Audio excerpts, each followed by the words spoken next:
Well, hi again.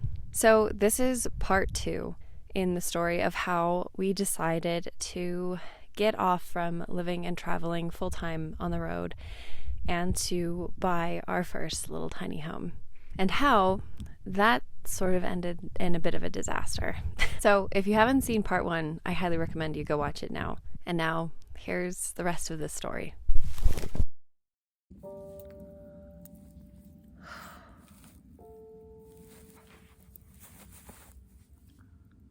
Oh, this is not the story I wanted to tell. It's been a few days since we got the trailer back to the land, and but essentially we discovered the trailer's front walls had fallen off the base, and we discovered that the whole front wall had completely collapsed. And of course, we discovered it literally, I think it was like right before we actually got here. I had to pull over. We had to re-secure the door. I noticed it had opened. Are you kidding me? What? Look.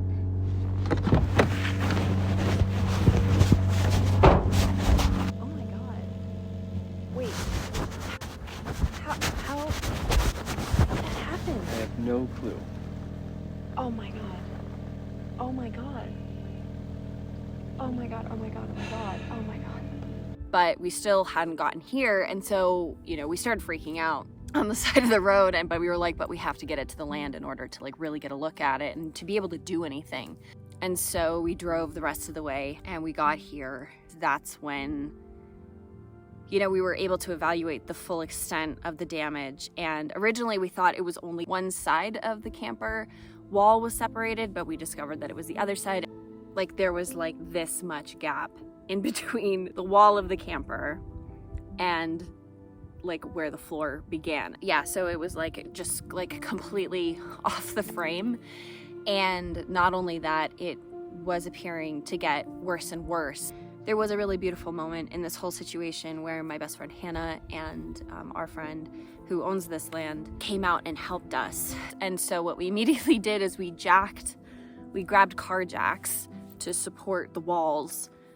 We were able to work together and very temporarily reinforce it so that, the walls aren't gonna fall off. So I didn't take any footage of it when it happened, when we discovered what had happened, because I was just so beside myself and so devastated. I did take some photos and footage, but only after we had spent hours scrambling to get the walls up with car jacks and then temporarily securing them in various ways. So while you can't see the full extent of what happened, you can see some of how bad it still was, and that there was a lot of work we'd have to do to fix it. Oh, God. And that's the ground. That's the outside. And over here, you can still see the outside through the wall. This is what it looks like right now.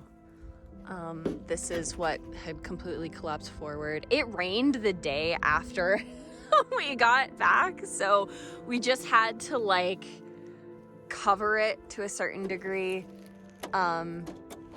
Yeah, it's bad. It's really bad.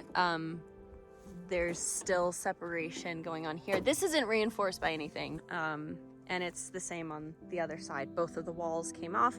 This whole wall fell forward. It was bad.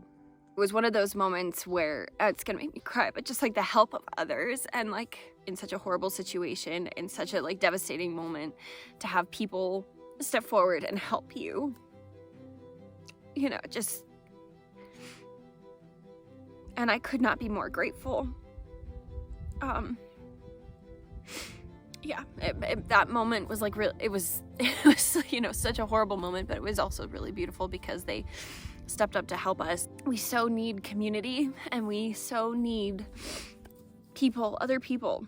It's not fixed by any means. On both sides, the walls are still separated and not securely reinforced to the frame or to the floor. Over the next few days, we're gonna do a lot of research and keep looking at it and see what we can figure out. I reached out to the guy that sold it to us and explained the situation.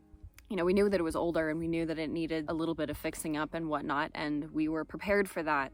But by no means was this guy ever implied or ever suggested or ever anything that like this was the actual state of it. I kind of doubt that he was aware.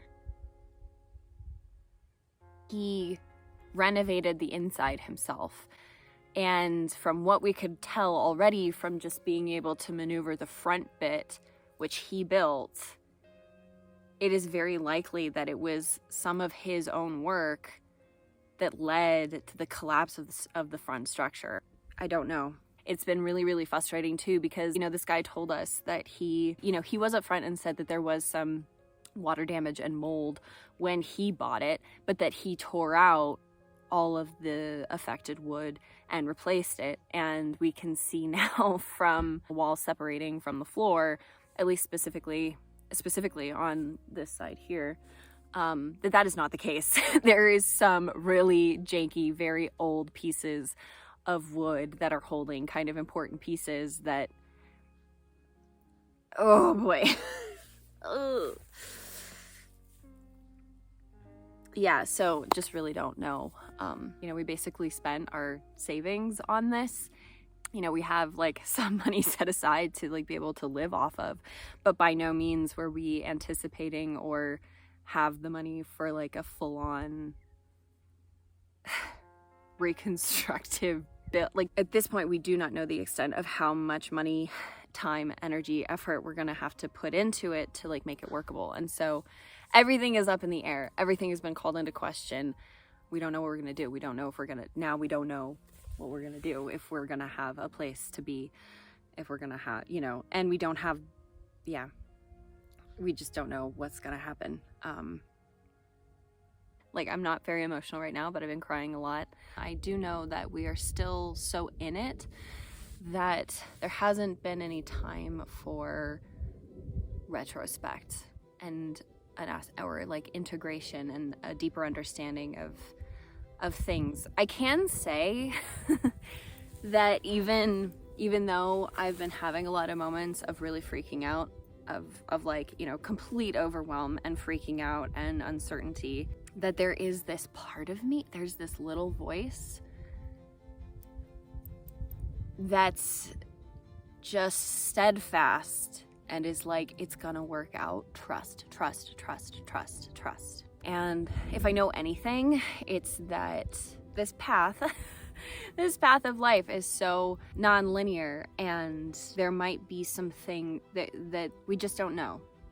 I just don't know. That actually the mantra of I don't know, I think in a lot of situations can feel like, well, how would that be? How would that be supportive? But actually I'm finding it being a very empowering statement. I don't know yet.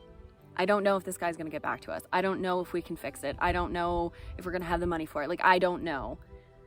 But the I don't know claims the space in a particular way. It eliminates the space to just like let my mind and let my emotions run wild with projections and fears and whatnot. And I'm finding it kind of creating this space of openness and curiosity. I don't know. And so that's been really powerful, and that's been really empowering. And that's part of the reason why we're doing this, why I live this lifestyle, is because there's always so many invitations to open to the mystery and to the infinite possibility, and to practice living and breathing this way of being that creates space for all of these things. So this feels like the beginning of a new, a new adventure and a new journey. I'm just kind of like, as Hannah and I always say, what's coming? It's just such a wild experience to be like, literally, I have nothing right now. and to still feel just, I don't think there's words for that. But it's wow. And again, to have people around me supporting and just community. Wow. Right now, it feels like this could be as much a possibility of the complete end of this, as much as it feels like it could also be the beginning of a really awesome, exciting chapter. We'll see.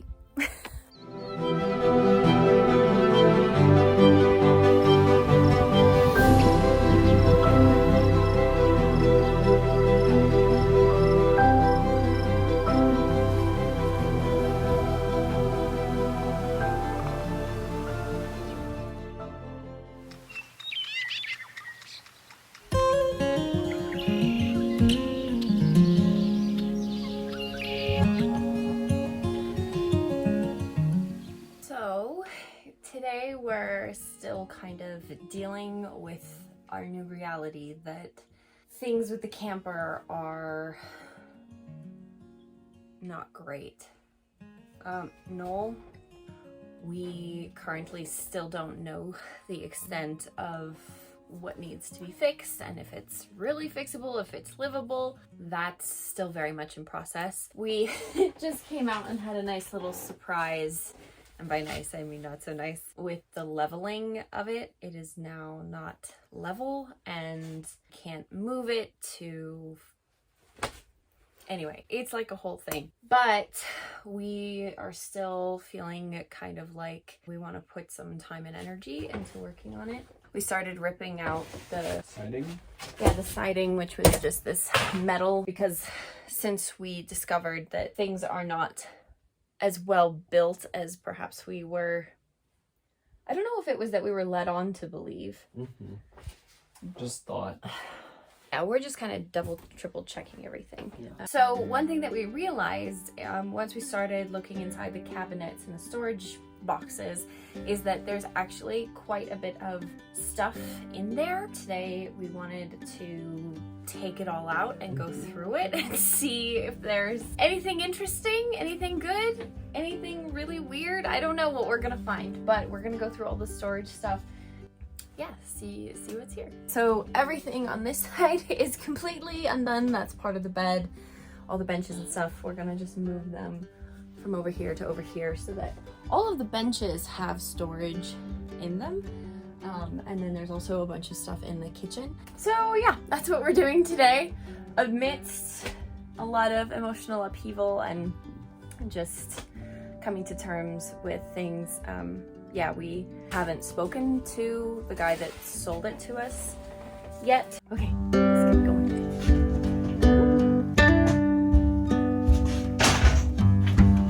Nice, cool.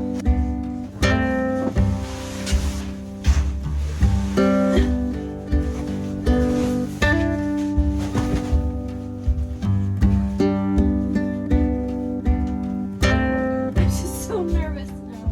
It felt good to move and do something productive, even if we didn't know what the outcome of everything would be.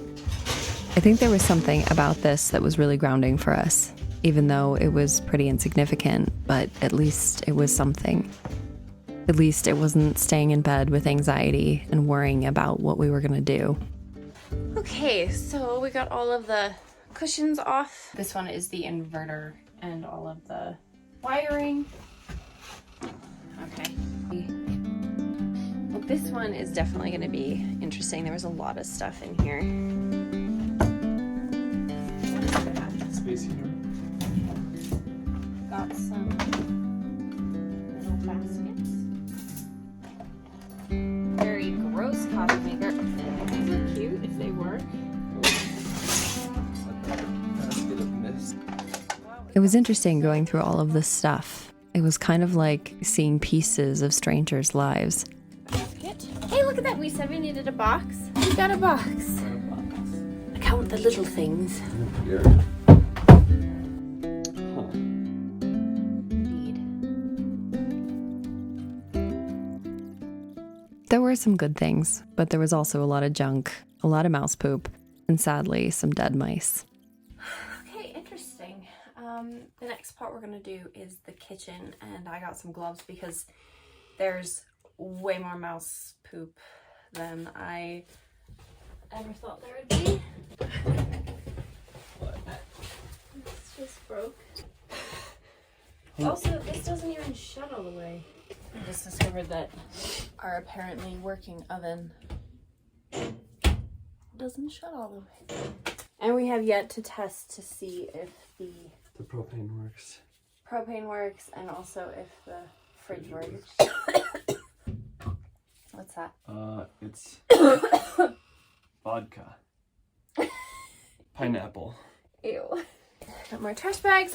Got gloves now. Get in here.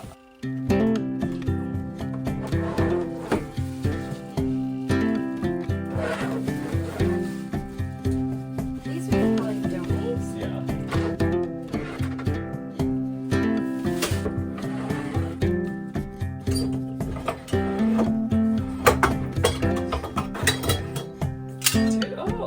Potato ricer. Is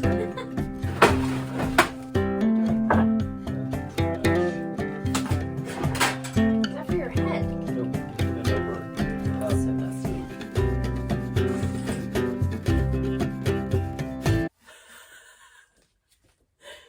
I don't know about that. Are they swingers?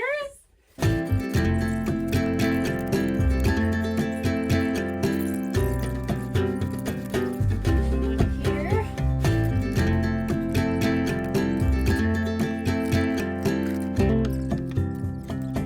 Do you want to open this one? What is that? Your bottle wrapped in tape. Oh, there's another one. Why would anyone do that? Is that mouse poison? Yep. Ew. Okay, what's this? Nice. Okay, so finding the plug to the fridge, I just realized that since we haven't talked to the guy yet about this whole situation, that we should also probably check all of the outlets, check the stove, check the fridge to make sure that they work, because he told us they did. That's what we're gonna do now. So what do we need? We need an extension cord to plug into the back. So we can't test it with the battery? Because the I battery... don't think it's enough power to power that. It's enough to power the lights, but it's not enough to power those. Just ran like a banshee and did find a extension cord that's going to reach to our little friend here. And then Noel got the propane all hooked up and we've got a lighter so that we can tell what else works, what else doesn't work. Moment of truth. Oh.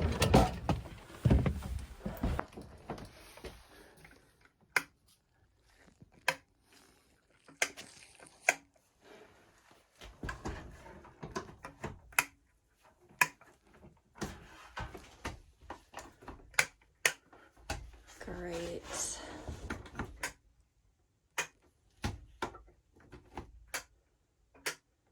Shit. Maybe there is something like... It's green light. That's good. No, there's nothing that I can see that needs to be turned on. Well, it's really good that we're doing this now. Oy vey. There's just so many unknowns.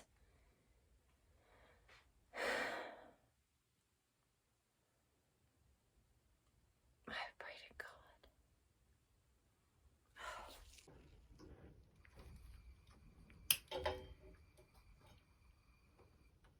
Front, right front, right? Yeah.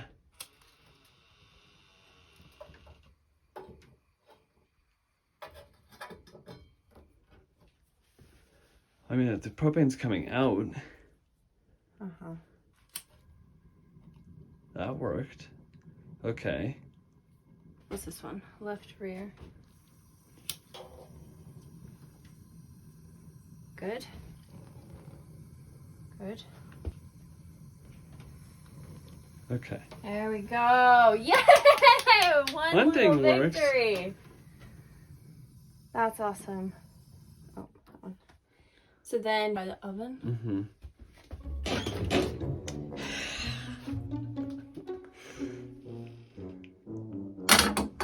Okay.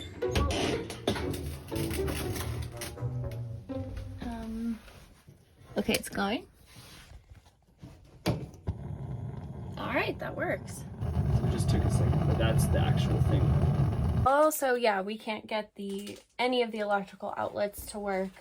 There is, we plugged it in, and we do know that the inverter is receiving power because there's a little green light on it. We don't know if there's like some kind of master switch that we need to flip to get it to go or what. But yeah. Well, I think I'm maxed. Yeah, me too. Okay, well, I think that does it for the day. This was very, very interesting to see all of the many, many different things that they had in here. But the electricity not working is a real bummer, and I just have my fingers crossed that it's that we're just missing something, that we need to just like flip a switch or something like that, and that it's not, yeah. Hopefully we'll talk to him soon. It's 6:30, it's when he gets off work, so hopefully we'll hear something soon. And all right, I guess my greatest fear is just about this conversation with him, but I don't know what will happen, and I just want to invest all of my energy in being optimistic and trusting in the goodness of his character and just people in general. So we'll see. Yeah, I'm just not too sure what to think, or how to feel. It's just like a million different things all at once. I am feeling a level of determination, you know, like the reason that we're doing this, I mean, there's so many different reasons that we're doing this, but you know, one of them was to develop a certain skill set related to building and stuff like this. So definitely have to see the irony and the humor in getting a crash course in that. But Noel's feeling pretty overwhelmed. I'm definitely overwhelmed. It just feels like the amount of work that's gonna be needed just to even be able to really sleep in it. It just feels kind of a lot. Oh, it's getting so dark. Well, just to finish that thought, and I think that, you know, we're really scrappy after, you know, living on the road in our car for a year.